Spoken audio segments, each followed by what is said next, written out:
Conduct in the City Council chambers. Rules of decorum for the public.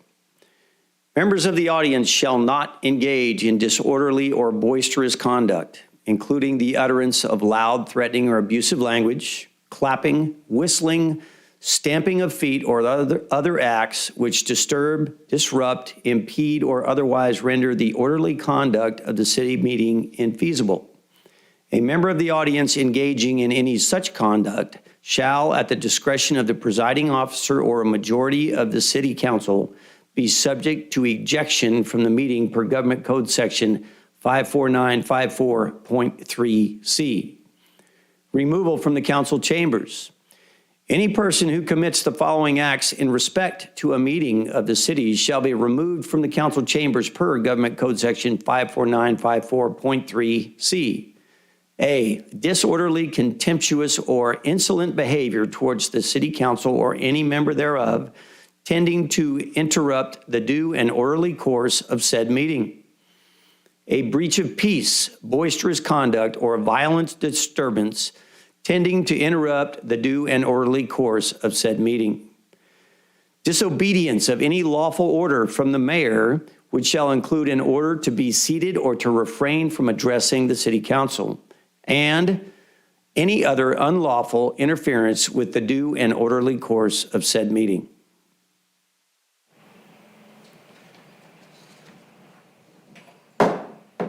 Good evening, everybody. Welcome to the Taft City Council Successor Agency Joint Regularly Scheduled Meeting for Tuesday, August the 2nd, 2022. City of Taft Council meetings are being held in person these days with full capacity seating and are live streamed at www.youtube.com/user/City of Taft. Public comment can be made in person and also can be received per the following. Written comments may be dropped off in the drop box in front of City Hall.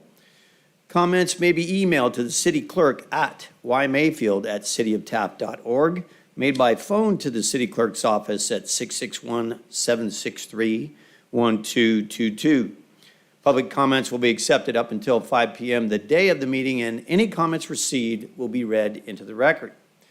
We're going to begin this evening's meeting with the Pledge of Allegiance led by myself, because I have the most red, white, and blue shirt on, followed by the invocation from Stephen McDaniel. So if you'll join us, please. Salute and pledge. I pledge allegiance to the flag of the United States of America and to the republic for which it stands, one nation, under God, indivisible, with liberty and justice for all. Father, we thank you for this day. We thank you for all the blessings that you have given upon our city. We pray tonight for your guidance, for your leadership, Lord, over this meeting. We pray for all the city council and for our city. Continue your blessing and your anointing over this city. In Jesus' name we pray. Amen. Amen. Amen. Thank you very much, Stephen.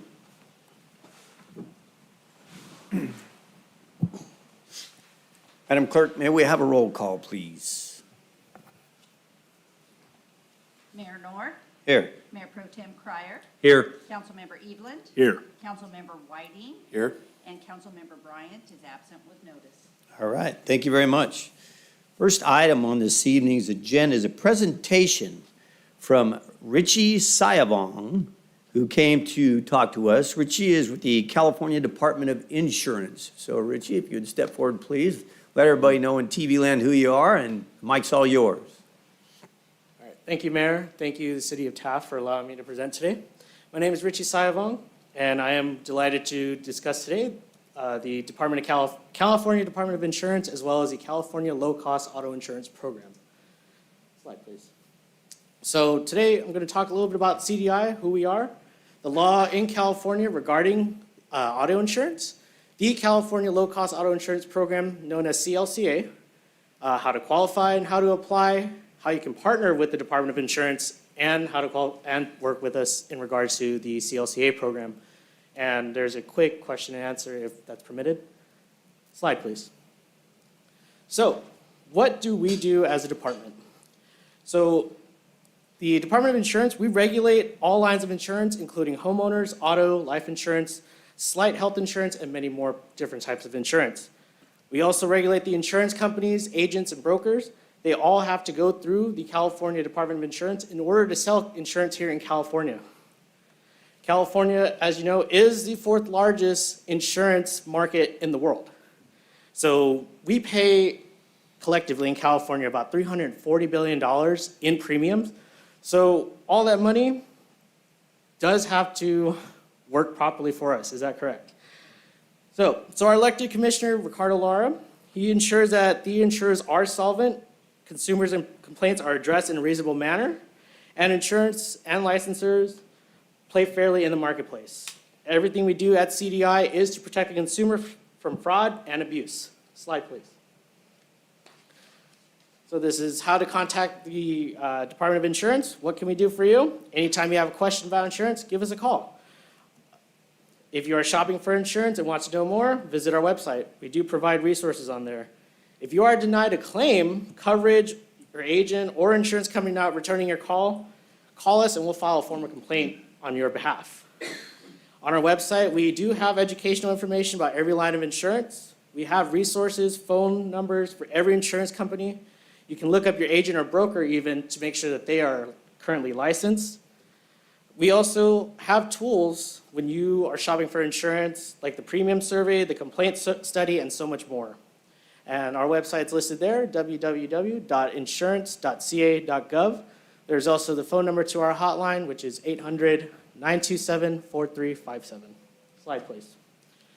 So you're wondering what the law is in California. Why do we need auto insurance? Well, it's the law. If you drive in California, the law says you do have to provide some evidence of financial responsibility. One way is to buy auto insurance. At minimum, you have to have liability insurance.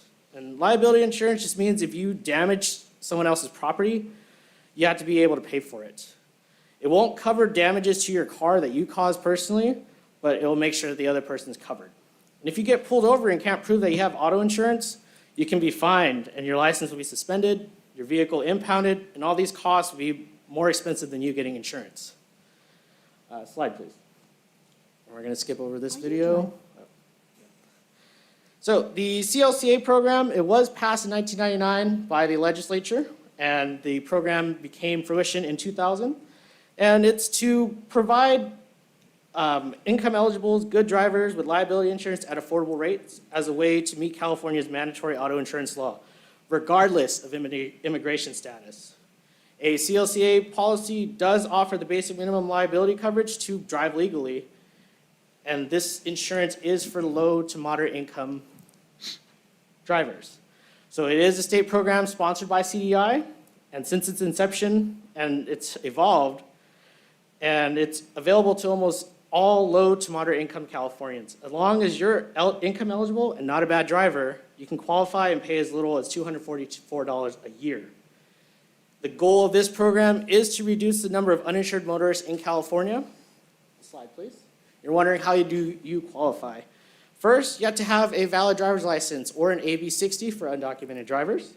Second, the value of the car does have to be under $25,000 or less and not financed through a loan. Next, we will check your income level, and it is based on the people in your household, including all dependents. You do have to be at least 16 years old. And lastly, you can't have a bad driving record for the past 3 years. So if you have more than 1 point on your record or an at-fault accident with bodily injury, you do not qualify. So Slide, if please. you just Yes. came into this country and you're undocumented, Yes.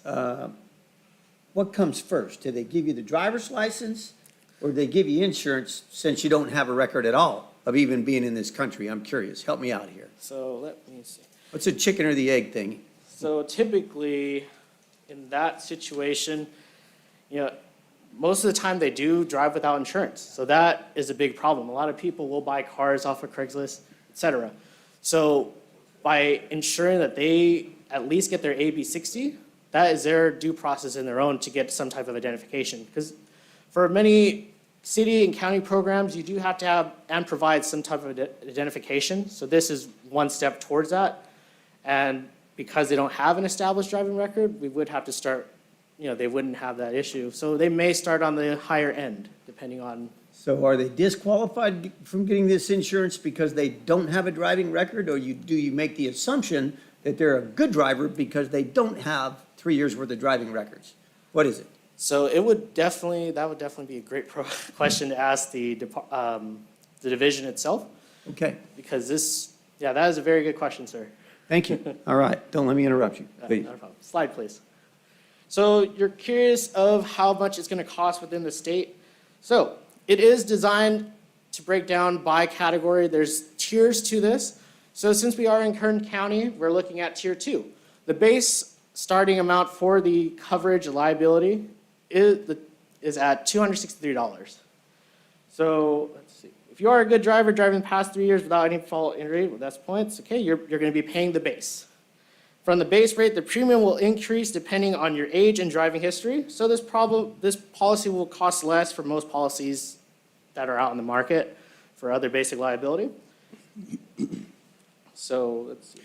If you don't mind, just Yes. for my curiosity, we're talking annual liability premiums. Where's the gap between what I pay and what they pay? Where's that money coming from? One more time, sir. Who's actually insuring this? The state of California, or is the state compensating an insurance company X amount of dollars in order to offer a lower income? Yes, so that will be in the application process. So once we receive the application and go through all the qualifications, it'll be the proof of income, the vehicle, their ID, et cetera. So once they meet those guidelines, one of our customer service agents, one of our insurers, they will reach out to the consumer to help them with the process of completing the application. I think the exact question is, who's paying this bill? Who's Right. paying this bill? It is the state, It's the state. yes. So you're paying the bill. Yes. He's paying the bill, I'm paying the bill. We're paying the bill. We're paying, okay. All right, very good. All right, that was thanks my for that question. clarification. Yes. Okay, go ahead and move to the next slide. So this is the application process. You do need a valid driver's license or AB60, as I repeated. Valid registration. Anytime you go to the DMV, they do require you to provide proof of insurance. So in order to have your vehicle registered, you have to provide that liability insurance at the minimum. So if you happen to go over income, I'll go more over income later. When you do visit the agent and when they do contact you, it is important to have 20% of your annual income. Those proofs of income could be a W-2, a 1099, or any type of form of income there.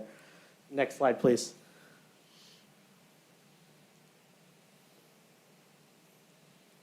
So yes, as I mentioned, these are the multiple proof of income. So we have paycheck stub, W-2, 1099, SSI statement, et cetera. If a consumer is currently enrolled in CalFresh, CalWorks, Medi-Cal, Medicaid, or California Lifeline, they are eligible for this program as well. And the complete list is available on mylowcostauto.com. Slide, please. And here's how to apply. So you start by going to mylowcostauto.com, take the eligibility questionnaire, which is about 7 questions, and then you'll fill out the online application. Once you fill that application out, an agent will contact you to gather documents and collect the down payment. So the down payment is 20%, and that's it. If you happen to have any questions or need assistance filling out the application, we do have a chat feature that is available in English and Spanish, and you can also give us a call at 866-602-8861. Slide, please. And you're wondering how you can work with the California Department of Insurance. So, this is a great program. I definitely want to share this with your organization, city, et cetera. Fantastic. But here's how you can partner with us. You can definitely get the word out. You can help by disseminating CLCA brochures in your community. Share the CLCA program on your website and social media platforms.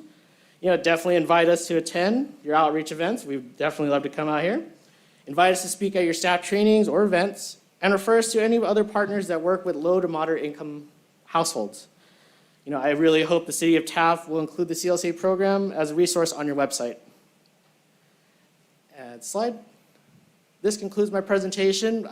There is more information available on mylowcostauto.com, and there's our phone number there on the bottom. Any questions or problems with insurance, we do have a hotline, and we do guarantee you will speak to a live person within 2 minutes. So for point of clarification, I believe everybody's going to have a couple of questions for you. Yes. And thank you very much for coming and giving us this presentation. It's been a great deal of information. Yes. But you're not only a government overwatch group Yes. and a hotline for complaints, if you will, regarding insurance issues, but you also offer insurance through this program through a pool. Correct. And along with that is some financial help sponsored by, funded by the taxpayers. Yes. Okay, thank you. That's all I needed. Now, gentlemen, Yes, sir. Yeah, I have a question or two. Now, the $240 or $60 for a whole year, Yes. and then what's, say that person has an accident, what's the max that the insurance will pay out? Say I have a $50,000 car, got totaled out, I'm in a hospital for a few months, does that cover it all, or there's a max that insurance would pay? So, let's see, let me find that real quick. That would definitely be a question to ask the CLCA program, just because I do have a few frequently asked questions, but that definitely would be a great question to ask them. so Because, you're asking what are, when What's the- one purchases one of those programs, what are the limits? Yeah. Because you're buying in at the minimum, just exactly what those limits are. Right, 'cause Okay, that's a good question. yes, that's a very good question, and I'll definitely take that back to my department. Is it just PLPD, or do you get bodily coverage, 300,000, 200,000, 100,000? Uninsured motorist? So you can buy the Just CLCA comprehensive. uninsured motorist, because it does offer two covered options. So the uninsured motorist and the bodily injury and medical payment coverage for an additional premium amount. So that will be based on the income, their tests for that. All right. And then overall, this program isn't to replace your insurance if you already have insurance. This is just to get liability to be sure to protect and make sure that you're driving on the road legally. Okay. Councilman Evelyn, do you have any other questions, sir? No, I don't think I'll ask. I'm good. Thank you, Mr. Mayor. Okay, any other questions? Thanks again for Thank you taking the once trek. Where do you come from? How I'm far from- did you travel to get here? So my home office is in LA, but being born and raised in Central Valley, I get to telework, so I am out of Fresno. So my jurisdiction, I do work under Senator Borges, Senator Hurtado, Caballero, Laird, and Senator Grove. So I have most of, pretty much from Stockton down all the way to kind of San Bernardino as well. Well, I'll tell you what, that's a chunk. Oh, yes. Big area to cover. All the way Yes. down to Needles. Oh, boy. Oh, yes, I do have needles. All right. Well, I want to thank you very much for taking the time and coming, visiting with us, and we will talk to the city clerk about helping disseminate that information so that people who cannot access insurance in the regular market have an opportunity to access some type of taxpayer subsidized insurance as opposed to not having any insurance at all. Yes. Thank you, Mayor. All right, thank you. Have a good afternoon. All right, next up, item number 2, public hearing, ordinance amendment number 2022-05, streamlined permitting of electric vehicle charging stations. City Manager Jones.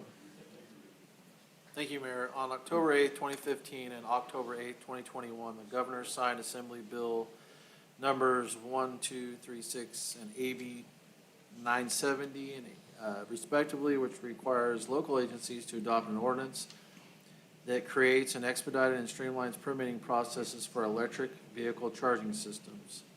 The provisions of AB 1236 require large and small jurisdictions to adopt their local ordinances by September 30th, 2016 and 2017 respectively. The provisions of AB 970 specify the processing and approval timelines based on the number of charging stations proposed within a given permit application.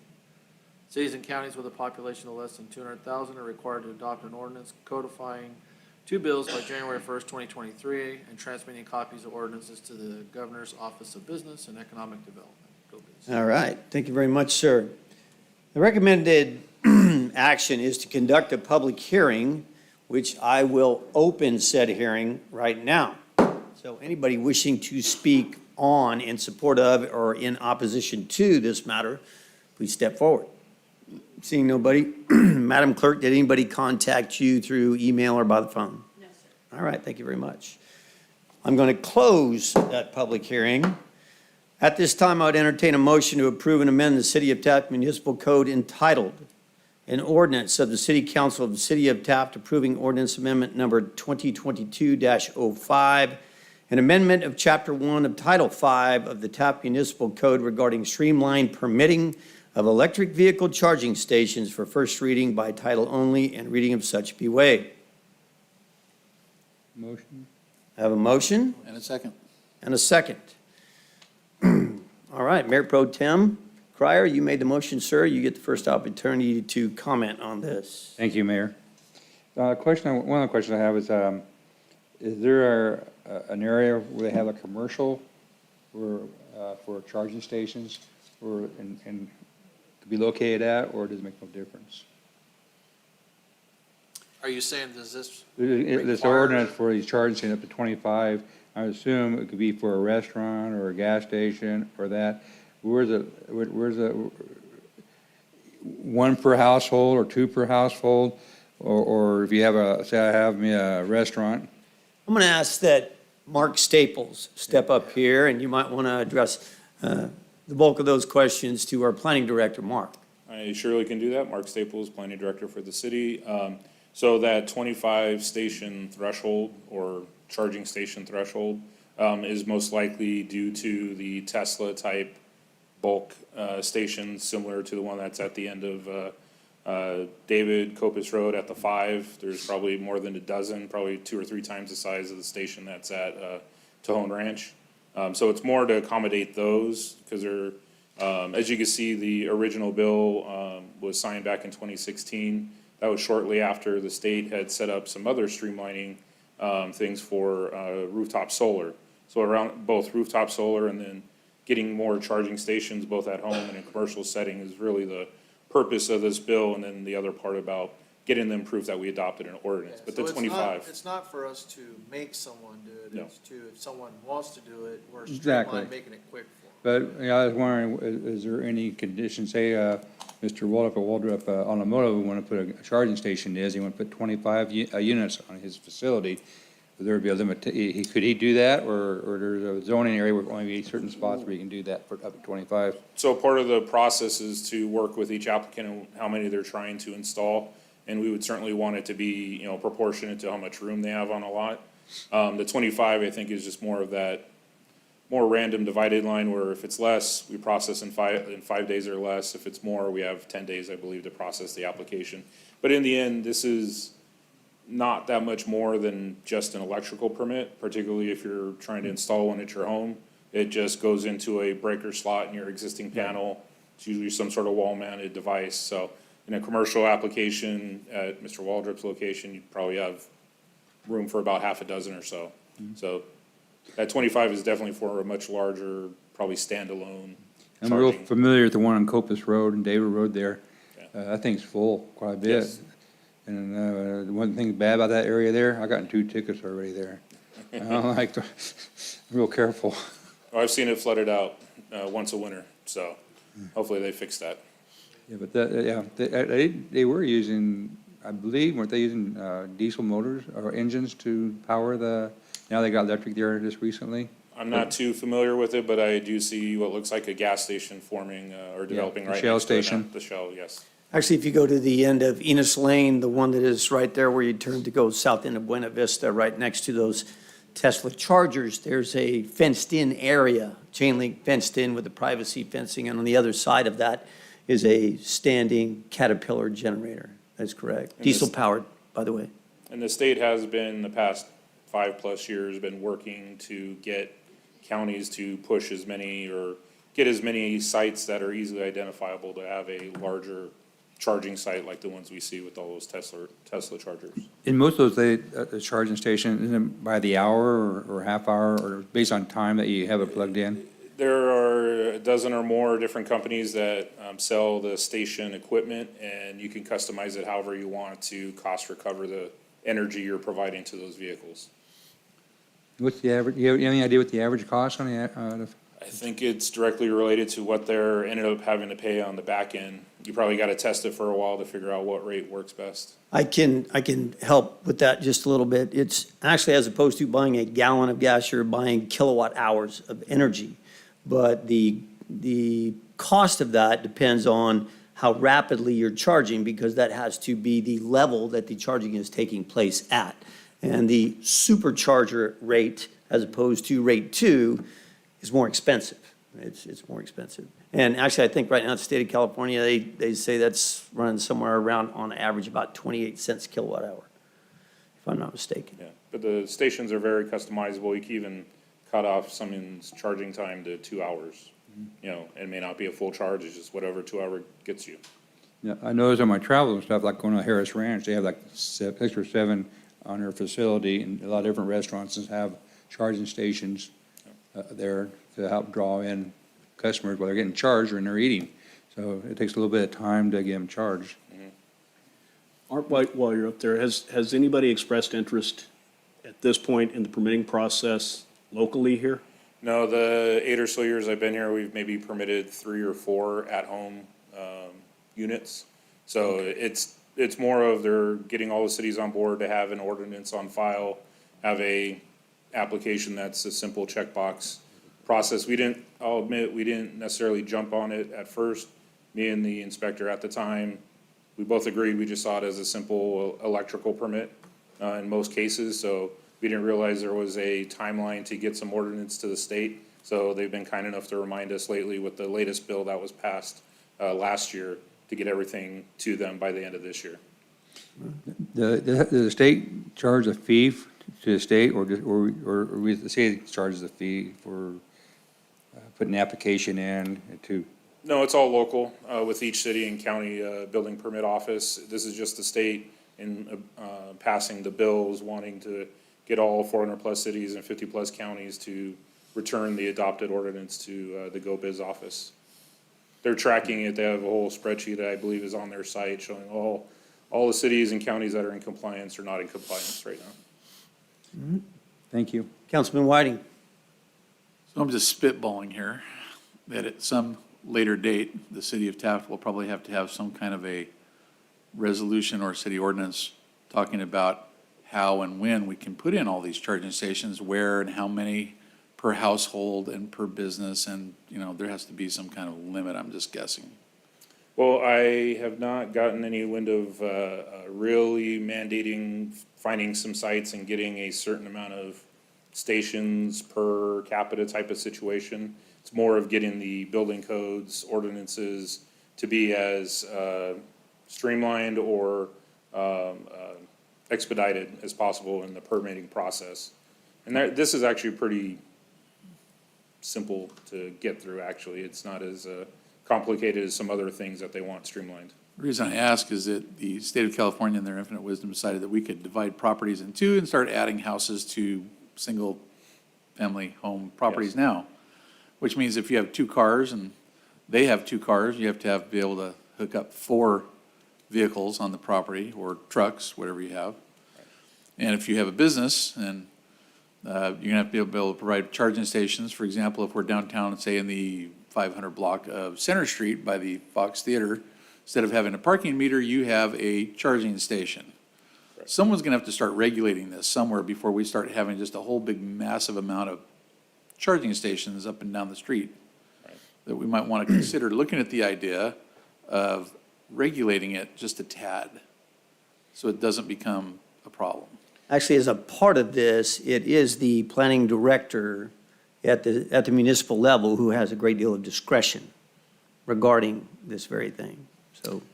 We do, but the building code does push for getting, priority spaces, just like, EV spaces and with or without charging. If you notice, some of the first parking spaces over a grocery outlet were marked that way, but the actual equipment was not required. But if the council wants to move forward on something like this, if we start seeing, more and more of this, and it is a bit of a nuisance to have the stations up and the cords are everywhere, or whatever ends up being the nuisance that may come out of this, or seems unregulated, we can definitely dig into it deeper and figure out a process or whatever that needs to be remedied. I was just spitballing. No, I see where you're going with it. And there's definitely, because like I said, there's far more than a dozen different companies, and you can have all dozen side by side, depending on who installs them. And so it's definitely a bit of a free-for-all when it comes to the charging equipment. So far, I guess the slow going's kind of kept it under control, but if it really takes off, we'll see what may come on the nuisance side of it. Just thinking about the future. Air conditioner in your car at the same time. Councilman Evelyn, do you have any questions for our planning director regarding the, No questions, Mr. Mayor. all right, Thank you, Mr. Staples. You're welcome. yes. Okay, sorry. I have a question. The governor said, what, in 2045? I believe it's 35. 35, okay, that's only like 15 years from now, or less, 13 years? What's gonna happen to all these gas stations? They're gonna be turned into charging stations, or we can't have any more combustion engines? We'll That's see. I have not heard anything one way or the other. I know this electric charging station stuff is one priority they're working on, but we'll see how it all evolves in the next 13 years. Okay, go ahead. No, that's all right. Councilman Whiting, did you have any other comments? Oh, no, nothing that I can say publicly. I know you're- Okay, well, I do. I have several comments about this. This is a fantasy. That's what this is. And to think that we're going to be forced to pass an ordinance to streamline this when all these questions are coming up. If indeed one is going to set up a parking area so that people can plug in their vehicles, I have questions like, how many of them have to be handicap accessible? How many of them have to be less than a 2% grade? What is the ratio? Because obviously throughout the city, businesses have had to put these in. There's serial litigants all over the place. One would have to guess the same would be true for these plug-in EVs. You brought up a very good question. According to the governor, by 2035, there's this belief that everybody is going to have a battery-powered car and that these things are going to happen overnight. There's an agency. It's called the United States Energy Information Administration, the EIU, or EIA, I beg your pardon. And the EIA, they are nonpartisan, and they are tasked with putting out a paper every year. That paper is called the Annual Energy Outlook, and they put out the Annual Energy Outlook for the year 2022, just like they do every other year. And in it, they recognize the fact that as of right now, 92% of all the vehicles sold, LDVs, that's light-duty vehicles in the state of California, or actually, no, I'm sorry, this is the United States. 92% are ICE-powered, internal combustion engine powered. But with the advent of plug-in EVs, by the year 2050, that ratio is going to drop all the way to 79%. Did you hear what I said? It's not 2035, it's 2050. And it's not 100% plug-in EVs, it's going to be 79% ICE vehicles still. Goes on to say in this report published by the Energy Information Administration that the on-road vehicle stock shifts more slowly than sales. So if that's what they say sales are going to be, the on-road stock will probably be closer to 83% of the on-road stock in 2050 will still be powered by petroleum. You're asking about service stations. That would be gasoline and diesel fuel. They go on to say, we project that the total electric vehicle share, including BEVs and PHEVs, of on-road LDV light-duty vehicle stock grows from less than 3% in 2021 all the way to 13% in the year 2050. Motor gasoline remains the most prevalent transportation fuel despite electric vehicles gaining market share. 2050, not 2035. Do I believe that we can do anything in the state of California that is not challenged based on CEQA? Kern County underwent a very in-depth, exhaustive, expensive EIR process in order to be able to issue permits to do what? Drill oil and gas wells.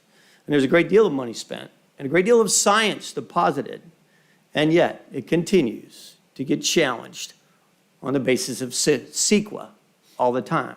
Now, if one looks at who buys battery-powered vehicles, one will find that, and they're subsidized by the taxpayers as well, just like you were talking about the insurance. If you sell a certain number of plug-in vehicles as a manufacturer, then you go past this maximum, and then the government's not going to subsidize your vehicles any longer. But they're subsidized. 2018, the average household income for a Tesla buyer was $142,000.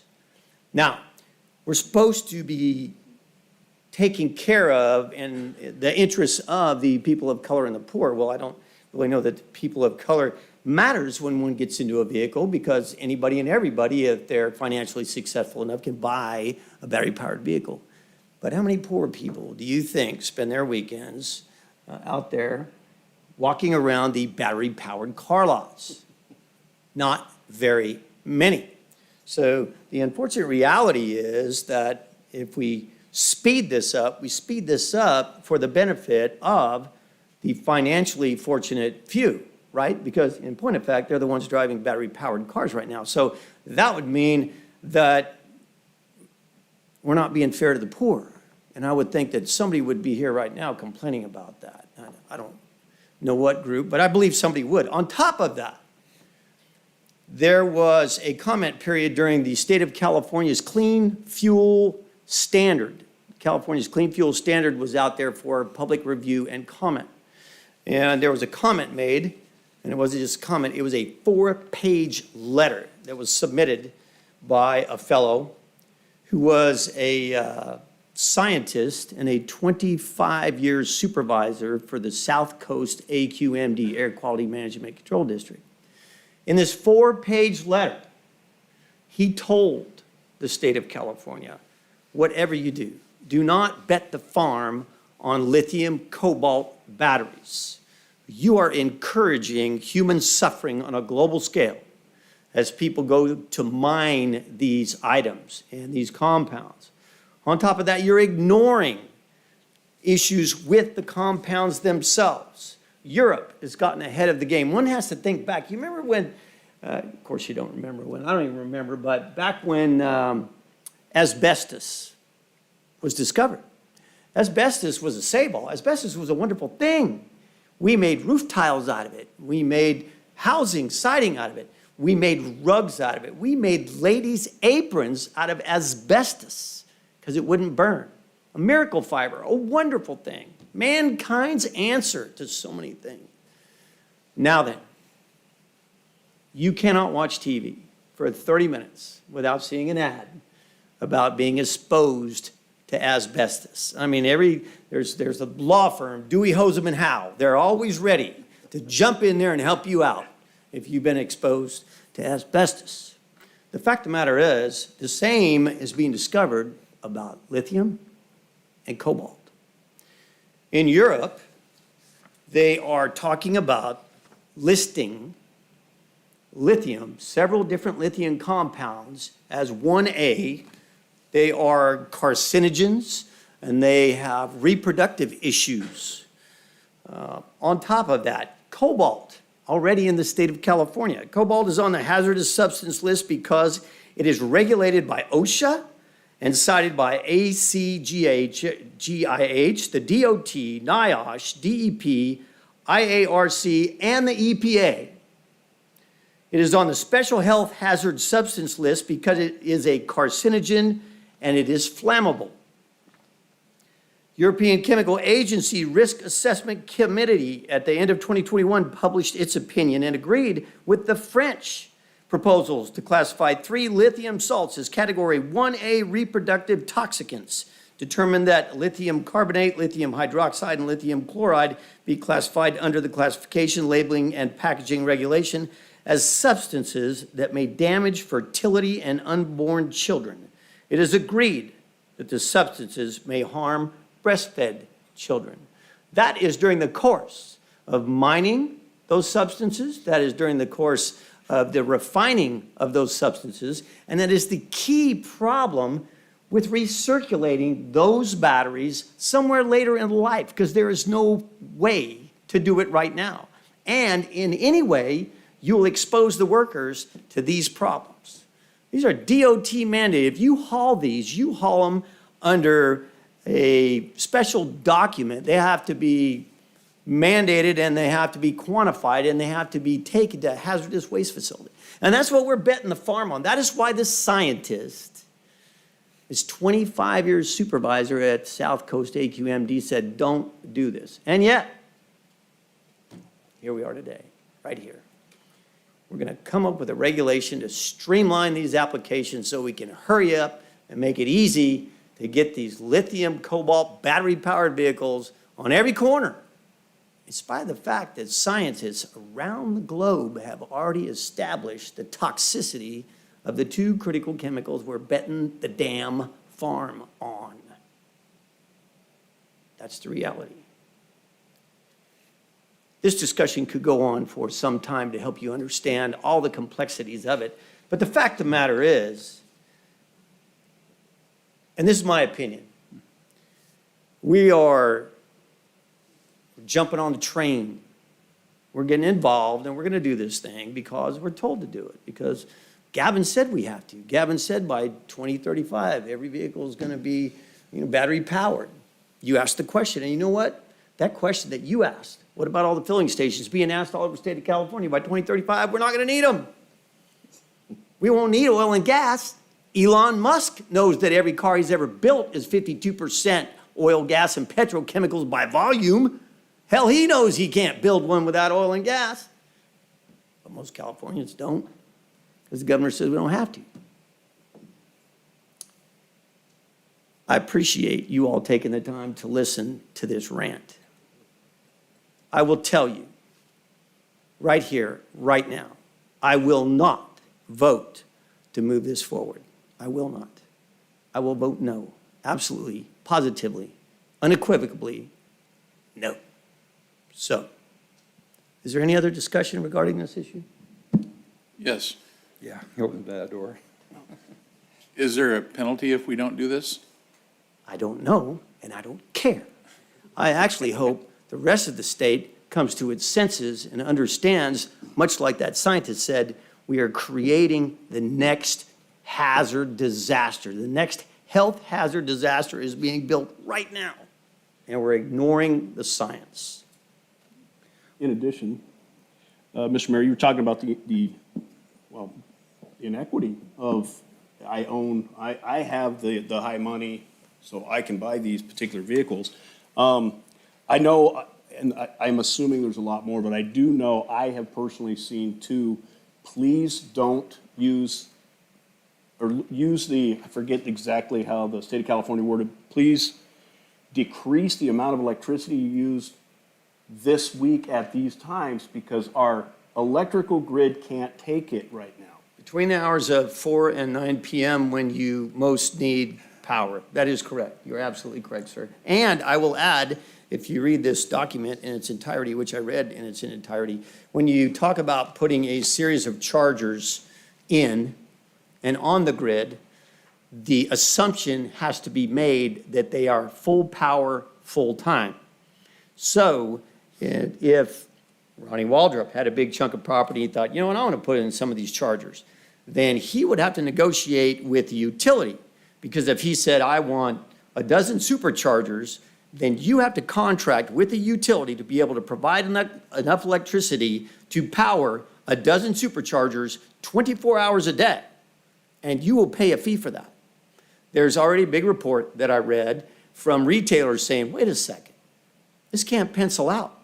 The costs and the charges that we're going to face from the utilities, there is no way we can put in these things. So I will tell you that that is a very good question, and that issue has come up from the retail side around the country. I was wondering just how fast those windmills at Tehachapi can spin. That was my. May I interrupt for a moment, Mr. Mayor? Sir. Councilman Whiting, regarding your question, what I'll need to do is look into the specifics of that a little further, and I can get that answer to you shortly. And that is a very good question. Perhaps it would be best, because this doesn't have to be into the governor until the 1st of January. Is that not correct? That is correct. Okay, then, we have a motion and a second. If you would like to modify your motion and your second to table this issue until November, so that we can do some more research and maybe, because things are happening quite rapidly, more people will come to their senses within the state of California, and maybe, just maybe, we can stand up and help people understand the truth behind this ridiculousness. So, I could change my motion to table it until further notice, November or January. And I'll second that. okay, so we have a modified motion and a modified second? To table to the first meeting in November? That is correct. Because this was a public hearing, we notified the public that they would be heard tonight, so So if it's continued to another date, as apparently that's the council's wish, it should be to a date certain. Okay, the So- first meeting in November. all right then. Is that fine with both of you? It is, sir. Yes. All right then. We have a motion and we have a second. May we have a roll call, please? Mayor Pro Tem Crier, Yes. Councilmember Eveland, Yes. Councilmember Whiting, Yes. and Mayor Nor. Yes, I'll pass on a 4-0 vote. Thank you very much. Mark, thank you very much for your help on this very complex issue, and I want to also publicly thank the Planning Commission. I just can't explain just how critical it is that we, all of us, try to get the truth out there. And so, once again, I appreciate your indulgence, and I thank everybody who has worked so hard to get it this far. Thanks, Mark. You have nobody. Okay. Next up, item number, we went 1, 2, 4. Okay, very good then. All right, but item number 4, citizens request public comments. We have none this evening. Therefore, we will move right into item number 5, council statements, non-action. Councilman Whiting, I'll begin with you this evening, sir. Thank you, Mr. Mayor. I have nothing this evening. All right. Councilman Evelyn. Just quick, completely off topic.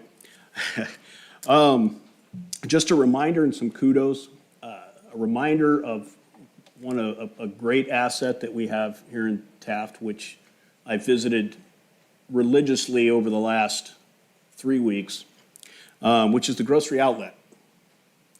So, 2 weeks ago, I did a little comparison study with, we'll just say, their main competitor in the municipality of Taft. And those numbers came out just like this. I went to Grocery Outlet and I spent $162.51 in groceries. Now, I had to go back and forth to make sure they both offered the exact same products. So all of those products were identical to the products at the other store. Pricing both of them and including taxes on both, the price at the other store was $241.18, a difference of $78.67.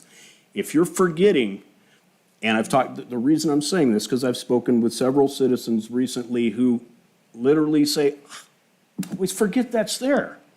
If you're forgetting, you are losing a large amount of money long-term. So just a reminder, the other part is during this process over these last few weeks, those are the nicest, most helpful folks up there doing a great job, and I have yet to have a bad experience up there.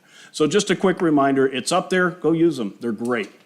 And that's all I have, Mr. Mayor. All right, thank you very much, sir. Mayor Pro Tem Crier. Thank you, Mayor. Kern County is, as a whole, is getting a benefit of another county's loss, mainly Los Angeles. We've been modifying, making some changes in our maintenance department, and we had to buy a lot of shelvings and stuff and racks and things. And we made several trips to that company, and they were saying that we're so darn busy because so many businesses coming from LA coming to Kern County because, one, safety. The other one is rules and regulations and taxes and all that. And so as a county, we're benefiting from somebody else's loss. And so hopefully we can snag a few, have them come here to Taft, but things are happening. You know, when a state or county or starts make it very difficult for businesses, they'll move. And so this, hopefully we can get something here, and either way, our county is growing. A lot of people are moving here, the businesses are coming here, and I think that's a good thing. We have a great community here, and let's hope it doesn't change and turn blue. But anyway, I'm just happy to hear that we're benefiting from that. That's all I have to say, Mayor. All right, thank you very much, sir. I've had the opportunity to take up enough of everybody's time this evening, so I just want to thank you, and we'll move forward. Next up, department reports. Do we have any department reports this evening? Yes. None? Thanks again for your help. No, Mark? Chief. Oh, Chief okay, does. excellent. I would like it if you repeated that law firm. I don't ever want to go there. Do we cheat them in half?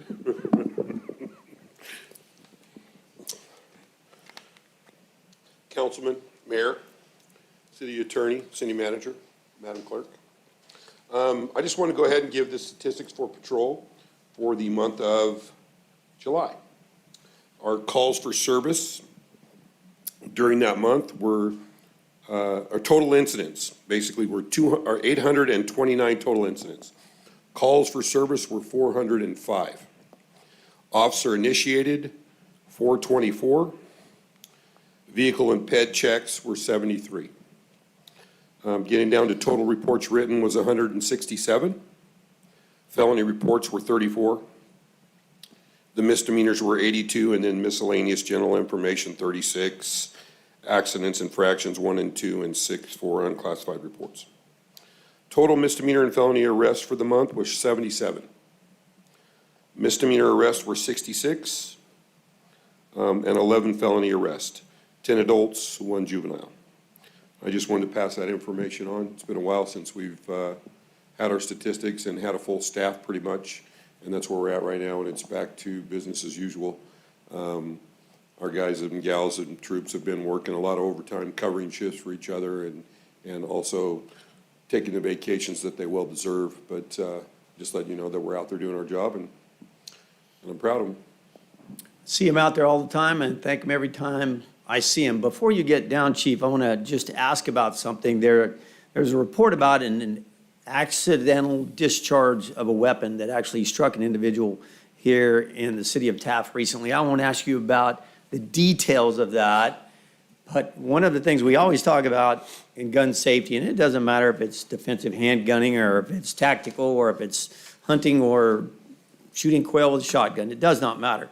It's always the unloaded firearm that hurts somebody. The perceived unloaded firearm, and we say this in the many, many years of training, many years of training with firearm individuals up there that know this, they're always loaded. Never point them at an individual, never cross them in front of an individual. In this case, it appears that the magazine was ejected, but something was left, so. All right, thank you very much. Absolutely. So everybody out there, remember, it is. You never muzzle sweep somebody, and you never point a firearm, any firearm, at anything you're not willing to completely destroy. So- Absolutely, that's the main rule of the range. All right, thank you very much, sir. Thanks, Absolutely. Chief. Any other question? Thank you. Just quick comment, as Absolutely. always, Chief. Literally, your guys went out and looked for more stuff than they got called on. I love the numbers. 55% of what's going on out there has nothing to do with folks calling in needing help. It's just cops out there doing what they do with lighting a fire under them in this temperature, almost literally, out there and doing the job that we want them to do. And it's very appreciated. That's all I'll Absolutely. say. Offensive instead of defensive, that's the way it's supposed to be. All right. So it makes our town what it is and as safe as it is. Chief, I have one question. I hear this on the news quite a bit in Bakersfield and stuff, of theft of catalytic converters. Are we having that issue here in Taft? We are not, and we rarely. You got to understand, we have a lot of vigilant citizens that are out watching others in neighborhoods. It would probably be a bad idea to be caught under somebody's vehicle in the city of Taft. Agreed. All right. Thank Speaking you the very truth. much, I'm just Chief. speaking the truth, Cameras? that's all I can. That's it. Keep on keeping on. Thanks, sir. Thanks, sir. All right, next up, City Manager statements. City Manager Jones? Thank you, Mayor. No statements tonight. Thanks, sir. City Attorney statements. Jason? No statements, Mr. Mayor. All right, thank you. Future agenda requests, gentlemen, this evening. None, Mr. Mayor? None? All right. All right, then, we're going to move on to consent calendar items 10 and 11. All items listed on the consent calendar shall be considered routine and will be enacted by one roll call vote. There will be no separate discussion of these items unless a member of the city council requests specific items to be removed from the consent calendar for separate action. Any item removed from the consent calendar will be considered after the regular business items. Are there any items on the consent calendar that any member of the public would like to comment on? Madam Clerk, did you receive any questions or comments? I did not. Thank you, ma'am.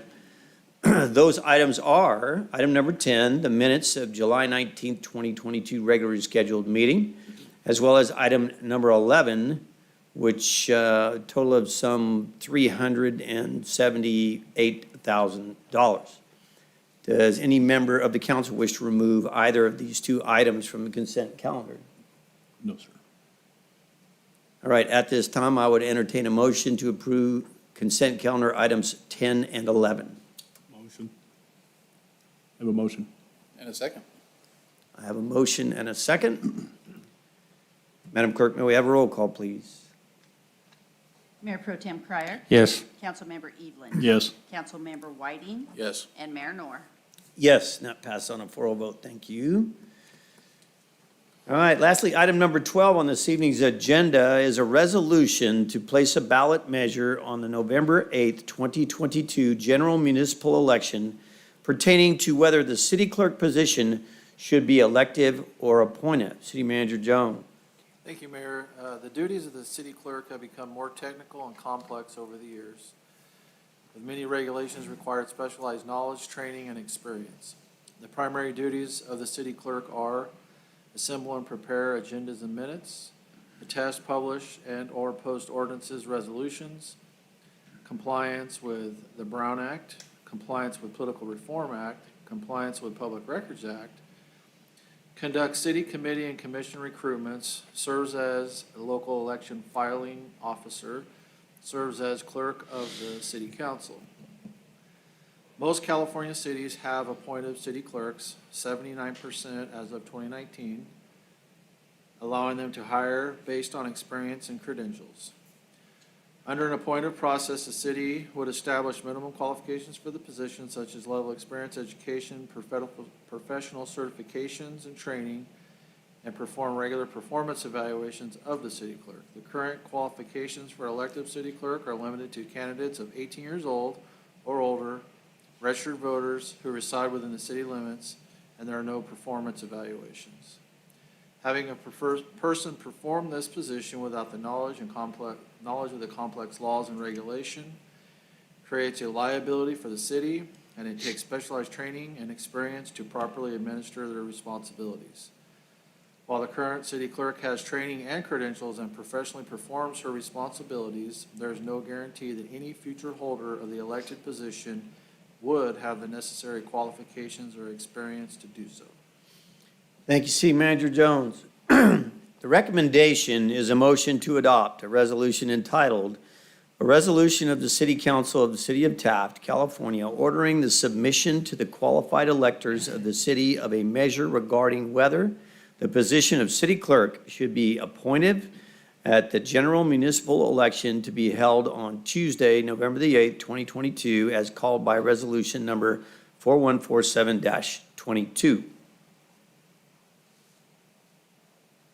Do I have a motion? You do. I have a motion. Do I have a second? I will second the motion. So, I have a motion and a second. Discussion. Councilman Whiting. No comment. Okay, I do have a comment. Anybody who keeps track of the goings-on in this city, anybody who watches the city council meetings know that this council leans heavily on our city clerk. And we are so grateful as a city, we are so grateful as a council to have a highly qualified, motivated professional serving us in that regard. To not have would cripple our abilities to do what we're supposed to do, to provide the level of service to the people of the city of Taft that they deserve, and to keep us from either, one, sticking our foot in our mouths or creating some type of possible litigation mess. I mean, public records requests and so many things are contingent upon critical calendars and timelines. It just goes on forever. I would not, in spite of the number of years that I've had the pleasure of serving the people and working with the city clerk, I would not pretend to fully understand the magnitude of the responsibilities that we place on the individual in that position. Therefore, I am in complete agreement with this recommendation. We need to make absolutely certain that the position of city clerk is undertaken by a professional with the proper classifications and education and background and motivation. On top of that, we need to be able to evaluate that position. And if the job is not being done, then we need to be able to do something about it. As it stands right now, we cannot. Therefore, I seconded this motion. I support this motion. I believe it's critical as we move forward, given the fact that there isn't a day that goes by that complexities of government, whether it's a small municipality like the city of Taft or this entire state, gets worse and worse and more complex every single day. So that is my statement, and that is where I stand on this issue. So we have a motion, and we have a second. Any further discussion, gentlemen? I just might want to add to what you said. There's a lot of people out there who don't realize that they don't pay a whole lot being a city clerk.